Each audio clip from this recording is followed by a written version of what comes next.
కెనియాలో మరి ఫుడ్ ఎలా స్టార్ట్ చేశారు? నేను నాకు ఇప్పుడు దానికండి ఇప్పుడు ఎక్కడ పెట్టినా నేను తినేది అప్పటి అలవాటు ఎప్పుడు ఉందండి. నేను ఓన్లీ బ్రెడ్ తింటాను. ఎట్లా అకామిడేట్ అవ్వరు అక్కడ జనాలు, మాటలు? లేదు ఓన్లీ బ్రెడ్. వాళ్ళు మాట్లాడుకోవట్లేదు. కొన్ని టైంలో మాకు మూక సైకిల్ జరిగేది. వాళ్ళకి ఇంగ్లీష్ కూడా రావు. హ్మ్. నాకు నీళ్ళు కావాలంటే ఇట్టే. సో యాక్షన్‌లో పలికాం. అక్కడ ఫస్ట్ సెటప్ చేసింది ఆఫీస్ అక్కడ 6 నెలలు అయింది. హ్మ్.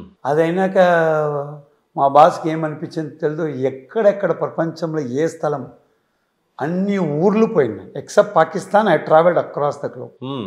You name the village in any part to deepest village in Bangladesh దాకా లోపల నుంచి హ్మ్. ప్రపంచంలో 17 ఏండ్లలో భూప్రపంచం ఎన్ని తిరిగింటే అది ఒక అది ఏముంటుందంటే ఒక బ్యాగ్ తగిలించుకోవడం పోవడం ఆఫీస్ సెటప్ చేయడం భాషలు అదే మరి ఉంది. మొదటి ఎక్స్పీరియన్సే చెన్నాను 6 బట్ వాళ్ళు అక్కడ ఒక విషయం అండి వింత అంటే మనమారే మనోతత్వం వాళ్ళకు నాకు ఇవ్వడం ఒక అవకాశం ఇస్తాడా అనేవాడు.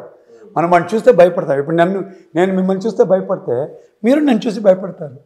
ఆ ఒక అనుబంధమే పెరిగింది.